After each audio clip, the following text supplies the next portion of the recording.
Hello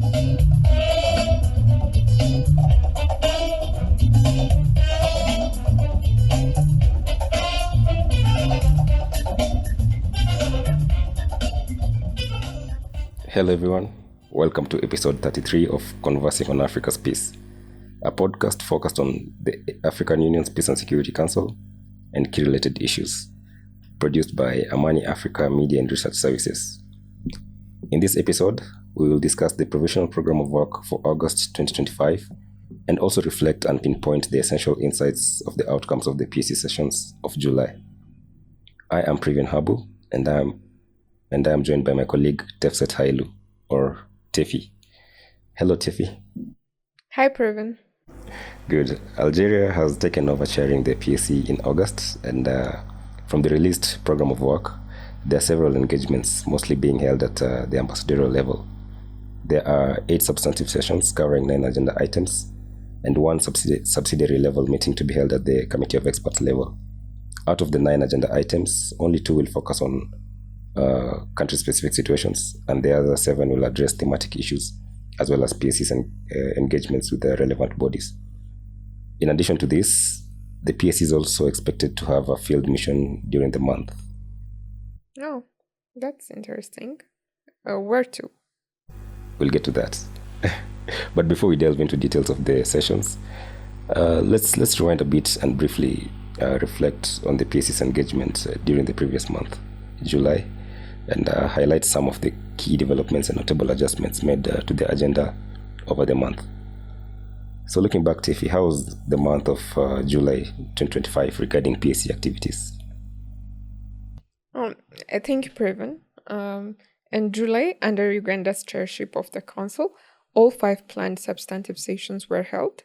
Three of the sessions focused on thematic issues, while the remaining 2 focused on country situations. The Peace and Security Council also held the annual consultative meeting with the Pan-African Parliament. What stood out from July is that the PSC showed its commitment to humanitarian issues. 2 sessions were dedicated to this theme. The first session of the month, on 1 July, which focused on the humanitarian situation in Africa, and the other related one was on rehabilitation and reintegration of children formerly associated with armed conflicts, and that session took place on 22 July. That is a very important discussion, given the increased involvement of child soldiers in conflicts. It is. And what makes this particularly insightful is how the AU, through Ambassador Rebecca is Uganda's permanent representative to the AU and chairperson of the PSC for July. So the AU weaved together child protection with broader humanitarian efforts. How so? Well, she stepped in as co-chair of the African Platform on Children Affected by Armed Conflicts, taking over from Ambassador Jainaba of the Gambia. It signals a more holistic and crucial institutional embedded approach to post-conflict recovery. Yeah, that makes sense, Steffi. And another critical session in July was that high-level ministerial session held on the 3rd, wasn't it?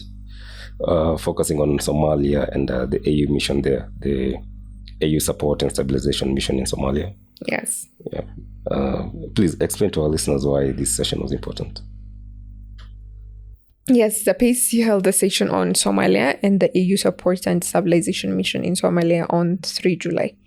Back in May, the UN Security Council refused to approve Resolution 2790, which the AU had been pushing for as a way to secure predictable financing for AUSSOM. Losing that option was a big blow because it was considered the most reliable path to sustain the mission. In the communique adopted by the session, the Council expressed serious concern about the funding gaps. To cushion things in the short term, they decided to top up the AU's crisis reserve facility by an extra $10 million, bringing the total to $20 million for 2025. They also directed the AU Commission or requested the AU Commission to get that approved quickly by the relevant AU policy organs for urgent consideration in line with the AU financial rules. But given the amount of funding that is required for the full operationalization of this mission and the deficit from the previous mission, ATMIS, I imagine that's more of a temporary fix, isn't it? Absolutely. The Council emphasized that the real challenge is finding long-term predictable funding. So that's also a concern that was expressed by the Council. That's why they asked the AU Commission to work with the UN, EU, and UK, and also Somalia and other bilateral partners to actually organize a resource mobilization conference for AUSSOM. Okay. So finances are one part. What about the situation on the ground in Somalia? Yeah, good point. I'm glad that you reminded me. The Council also looked at the changing security context. They pointed out that since the concept of operations was adopted, things on the ground have shifted. They recalled earlier meetings like the April 2025 summit in Entebbe with Somalia and the troop contributing countries, and the February 2025 session in Addis Ababa, in which they requested for updated details on the situation on the ground. Specifically, the PCC requested for a clear assessment of how many forward operating bases are now needed, where they should be, and what kind of logistical and aviation support this would require. And all this to be forwarded to the UN? Exactly. The AU Peace and Security Council gave the Commission 6 weeks, the African Union Commission 6 weeks to prepare that update, so that it could then be transmitted to the UN Security Council. That way, UNSOS, which is the UN Support Office in Somalia, can continue providing the logistical support AUSSOM depends on. And so what about the troops already in Somalia? Didn't they have some timeline issues? Yes, some AUSSOM troops and police were supposed to rotate out by 30 June 2025, but their departure was paused for operational reasons. And the Council decided that all those personnel, even the ones delayed, should remain eligible for UNSOS support, but only for up to 6 months. And this has to happen within AUSSOM's approved personnel ceiling. So, in short, the meeting was about crisis management in financing the mission, securing long-term support, and adapting to shifts on the ground. Exactly. It was a balancing act, keeping the mission running in the short term, while also trying to put it on more solid foundations for the future. All right. So, following the session that discussed AUSSOM's financial lifeline and operational needs, July also brought another high-stake discussion on Libya. Tefi, please give us your insightful reflections on that session. Oh yes, Libya. The session on the situation in Libya, held on 24 July, marked the first time since the Peace and Security Council during its 294th session in September 2011. It was then that Libya was discussed at the level of heads of states and government. And that signals a notable shift, doesn't it? With the recent increase in both the frequency and intensity of Council's engagement on the Libya file, with this marking the second meeting in just 2 months. It absolutely does. The backdrop is the clashes between rival militias in Tripoli back in May, on the 12th, to be precise. That violence led to the first session on 23 May. Okay. What came out of the July meeting? Quite a few important points. For one, the Council requested the AU Commission, working with international partners, to keep providing political support to the 5+5 Joint Military Commission. That's a body tasked with implementing the ceasefire. The goal is to push forward with really critical steps, which includes reunifying Libya's divided military institutions and rolling out the disarmament, demobilization, and reintegration. DDR, it's not easy, but it's vital. At the end of the day, it's about disarming fighters, giving them new opportunities, and making sure they can reintegrate into communities. Absolutely. Without that, the ceasefire risks collapsing, but the Council also tackled another pressing issue, the treatment of African migrants and refugees in Libya. Yeah, I've been following up on that. Arbitrary detention, abuse, even sexual and gender-based violence. Yes, exactly. And the Council, besides acknowledging it, called for action. Also, the PSC requested the AU, UN, and EU to reactivate the tripartite task force on migration, which had gone a bit dormant. The PSC also tasked the AU Commission chairperson to appoint a special envoy on migration. So the idea is to have someone at the continental level coordinating all the AU's migration-related work and to accelerate the relocation of the AU liaison office to Tripoli, taking into account the security situation on the ground. Although that feels like an overdue move. That's true. Yeah. Anyway, thanks for that reflection, Tiffy. So looking ahead, as I mentioned earlier, as per the PSC's provisional program of work, the month of August envisions 8 substantive sessions covering 9 agenda items. And the first session of the month, slated for 4th August, will focus on the evolving situation in Sudan. It follows a series of high-level engagements by the Peace and Security Council, most recently being its 12th 92nd meeting, which was held on 29th July. And that meeting was convened in direct response to the 26th July 2025 announcement by the Rapid Support Force regarding the formation of a parallel civilian administration, referred to as the Sudan Founding Alliance, or TASIS, in territories under their control. I have a question. Yes, From definitely. the reading of the press statement that was released after the session, the PSC has made its position clear, right?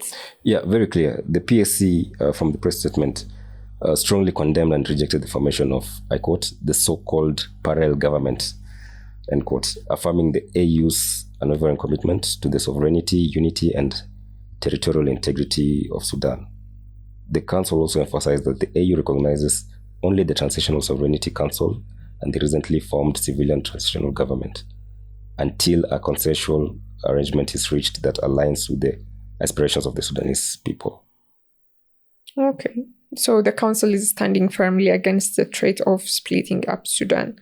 But what's the big picture there? I mean, the peace process is not exactly going smoothly. Yeah. You're right.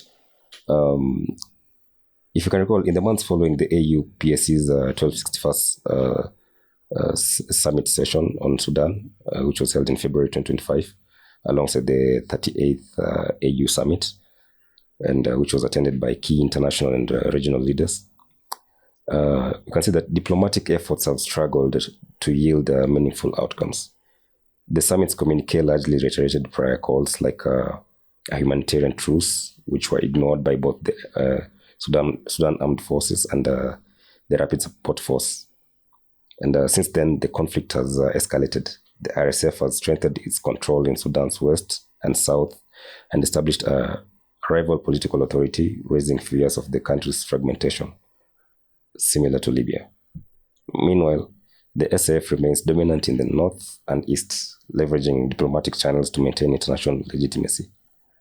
And despite ongoing diplomatic fragmentation, we can see that new initiatives are emerging. Meanwhile, neighbors like Egypt are getting involved, and outside powers keep floating new plans, like the US is trying to revive its Quad talks. Exactly. Egypt has intensified bilateral efforts to address border instability, while the US had planned to revive the Quad initiative with the Gulf partners before talks were postponed. Concurrently, the UN, under the envoy Ramtane Lamamra, is working with the AU on mediation efforts focused on civilian protection and facilitating proximity talks between the warring parties. The PSC is expected to assess these developments, revisit prior decisions, such as human rights investigations and civilian protection measures, and examine the role of external actors fueling this conflict. Thank you, Prevan, for that highlight. It's a worrying echo of past fragmentation, as you said. Okay, let me turn to the 6th August session, which is dedicated to evaluate the role and effectiveness of adhoc governance, peace and security mechanisms in advancing its mandate, marking the first time such an assessment is being conducted. The PSC under Article 8, Sub-Article 5 of its protocol is mandated to establish subsidiary bodies, such as ad hoc committees or high-level panels for tasks like mediation and conciliation and fact-finding. Typically, these ad hoc committees are established through formal communiques or AU Assembly decisions. These mechanisms are instrumental in conflict prevention, mediation, and post-conflict recovery. So the session is expected to review their contribution to these areas and assess lessons learned as part of broader efforts to adapt the African peace and security architecture to today's more complex and dynamic security and geopolitical landscape. Yeah, with the changing geopolitical landscape, it's imperative to have that discussion. Yeah, so the PSC had been also creating an ad hoc mechanism since it was established. So it's important to pause and reflect. Yes, it's very important. Yeah. That being said, with regards to the session on ad hoc committees, the following session will take place on 8 August. And the PSC will hold a session to consult with the AGA-APSA platform and the PRC subcommittee on human rights. This follows earlier decisions. One is the 1098 session, and the other one is the 1095 session in 2022. These two sessions decided to institutionalize annual consultations with board bodies. In August 2023, the PCC convened a joint session with both mechanisms, recognizing their shared roles in advancing governance, democracy, and constitutionalism. However, no such meeting occurred in 2024. But this year, it's being held, and it's expected that this consultation will revive and strengthen this collaboration by reviewing progress on joint commitments and identifying new strategies to enhance coordination in promoting the African Union's core values. Yeah, thanks for that, Tefi. I remember you asked earlier on about the field mission. So from 10 to 12 August, the PSC will conduct a field mission to South Sudan. And it's an important move, especially with the political and security crisis in the country worsening, which is putting the gains from the revitalized agreement on the resolution of the conflict in South Sudan, the RACs, at real risk. Okay, so the field mission is to South Sudan. Yes. I think it will provide the PCC with an opportunity to directly assess the situation on the ground, engage with key stakeholders, including the revitalized transitional government of national unity. Also, it will give an opportunity for the PCC to engage with civil society actors and regional partners and reinforce its calls for an immediate cessation of hostilities, the unconditional release of political detainees as well, and the full implementation of the revitalized agreement. Yeah. Then on 13 August, the PSC will convene the only open session of the month, which will be to discuss the theme of education in conflict situations. Yeah, that's an important topic, especially when you think about how conflict is increasing in number and also spreading geographically, and how those conflicts disrupt children's future. I have a question with regards to that. Yes, please. Previn, has a PCC tackled this topic before? Actually, it has. The last time the PSC considered this particular theme was in August 2024 during its 12th 29th meeting, in which it decided to regularize the open session as an annual event of the Council. Okay. So what can our listeners expect from the discussions? So it's expected that the session will build on and follow up on the previous commitments, which included, but not limited to, the need for establishing a quality control mechanism to monitor and evaluate inclusive education initiatives, so as to ensure effectiveness and accountability. Also, the need for improving data collection and evidence-based policy making in order to effectively address the unique challenges facing education in conflict situations. And also the proposal of mainstreaming inclusive education as an integral component of PCRD, post-conflict reconstruction and development, in countries emerging from conflict situations. And this session is also expected to advance its discussion from the recent PSC sessions held in July 2025, as I mentioned earlier, as we discussed earlier, on the humanitarian situation in Africa and rehabilitation and reintegration of children formerly associated with armed conflicts. This naturally extends to education. Oh, okay. All right. Next to that session, the next session that's scheduled is the one that will take place on 15 August. And, oh, sorry. Off script. All right, I'll read again. Oh, okay. So there is a lot of expectation from that session. Coming up next is the session that's scheduled for 15 August, and there will be 2 agenda items that are going to be considered by that session. One will be the discussions on the terms of reference for the PCC subcommittee on counterterrorism. Previn, do you want to continue providing our listeners with what's expected from that session on that agenda item? Yes, Tefi, as you said, the PSC will discuss the terms of reference of the PSC subcommittee and on counterterrorism and adopt. And we can see that despite the subcommittee being part of the PSC structure, it has never been operationalized since its establishment.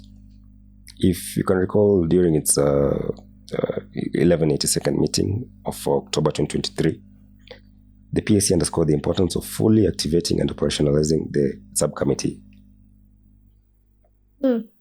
Okay.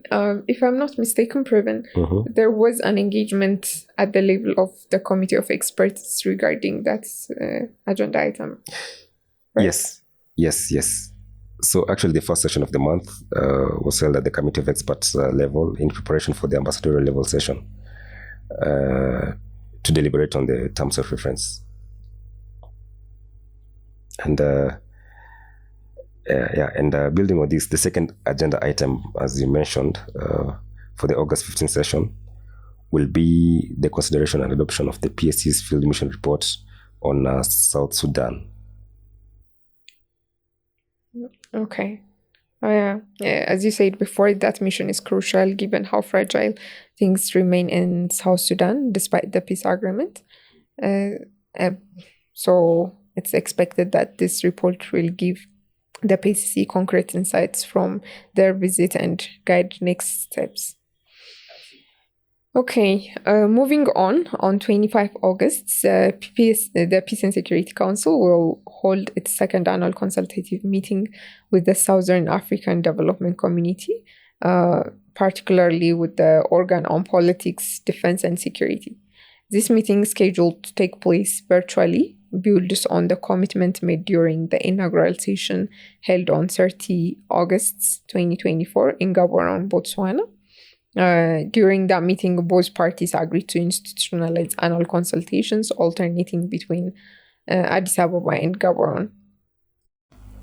Yeah, that's a good move. So, what are we likely to expect from the consultative meeting? What's expected from the consultative meeting is that the meeting will review progress since the inaugural meeting, with a particular focus on recent developments in Eastern DRC and advancing joint efforts in mobilizing resources for peace operations, among others. Yeah, and on 27th of August, the PSC will convene for a briefing on the early warning system and its role in mapping risks and threats across Africa. The session will feature contributions from key AU institutions, including the Africa Peer Review Mechanism, that's the APRM, the Committee of Intelligence and Security Services of Africa, CISA, the AU Mechanism for Police Cooperation, AFRIPOL, and the AU Counterterrorism Center, the AUCTC. Okay, it sounds like the session will cover a wide range of expertise. Exactly. This session is expected to provide a comprehensive analysis of political, security, and socioeconomic dynamics shaping existing and emerging conflict and security challenges on the continent, building on the AU's commitment on preventive diplomacy and conflict prevention as outlined in the PSC protocol and the African Peace and Security Architecture. A question on that. Mm-hmm. Have they tackled this before? They have. In fact, this is building on past PSC's engagements, such as the 1247th meeting held on November 2024 and the 1251st meeting of December 2024, in which the meeting called on the need to revisit calls for stronger collaboration, particularly in countering the use of digital platforms by terrorist groups. The sessions emphasized the need for a joint cybersecurity task force and institutional reforms to strengthen continental early warning system within the AU's Political Affairs, Peace and Security Department. This session will also reflect on insights. Let me do it again. So this upcoming session will also reflect on insights from the April 2025 joint consultative meeting between the PSC and APRM, in which, among other things, it underlined the value of integrating governance-focused analysis into early warning systems. Discussions are further expected to explore how to make early warning more holistic by combining intelligence-based inputs with governance-related insights from APRM and continental early warning systems. Additional focus will likely include overcoming challenges such as member states' resistance to early warning reports, and improving coordination with the regional economic communities in order to address transnational threats like terrorism, cybercrime, and human trafficking, among others. Okay, interesting. Mm-hmm. Yeah, now I will leave it to you, Tefi, to speak on the final session of the month. Okay, thank you, Previn. The last session of the PSC, scheduled for 29 August, will be a briefing by the African members of the UN Security Council, and those countries are Algeria, Sierra Leone, and Somalia. They're serving as non-permanent members for the 2024-2025 term, and they're expected to brief the UN Security Council on several critical peace and security issues on the continent, which is expected to include the security situation in Eastern DRC, Sudan's ongoing civil war and humanitarian crisis, but also South Sudan's political and security developments are also expected to be covered. And beyond specific crisis, I imagine there'll be broader issues as well, right? Okay, thank you, Previn. The last session of the PSC, that's scheduled for 29 August, and it will be a briefing by the African members of the UN Security Council, and these three members of the UN Security Council are Algeria, Sierra Leone, and Somalia. They're serving as a non-permanent member for the 2024 to 2025 term. And they're expected to brief the PCC on several critical peace and security issues on the continent, which is expected to include the security situation in Eastern DRC, Sudan's ongoing civil war and humanitarian crisis, and also South Sudan's political and security developments.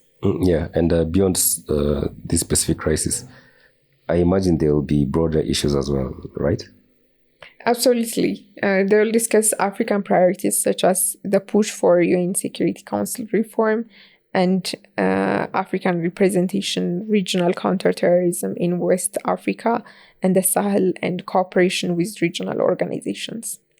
This meeting also builds on recent efforts.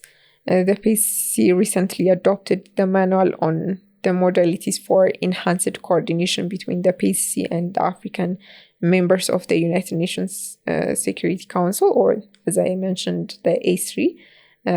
And the PCC adopted this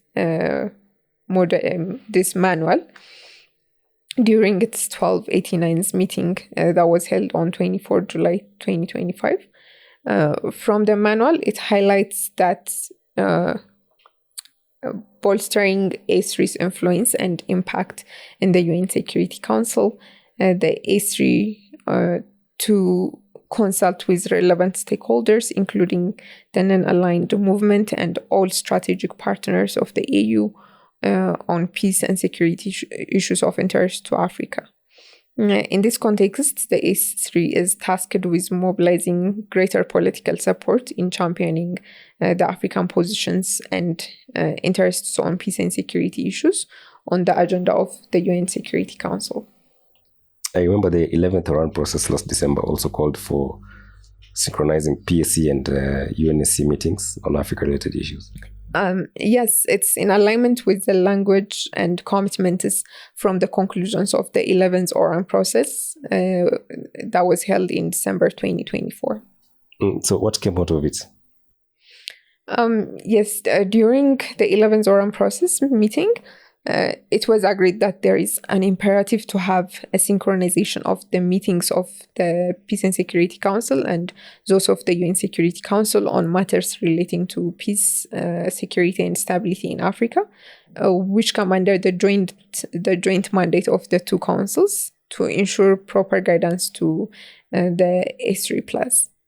In addition, it was underscored that there is a need for ensuring a continued push for the A3 to take effective pen holders or co-pen holding on African files on the UN Security Council agenda.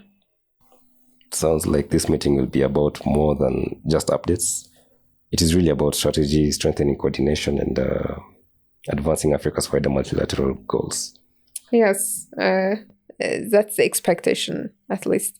The meeting is expected to provide updates on modalities for strengthening coordination between the Peace and Security Council and the A3 members based on the experience of the current A3 members and recent trends in the UN Security Council.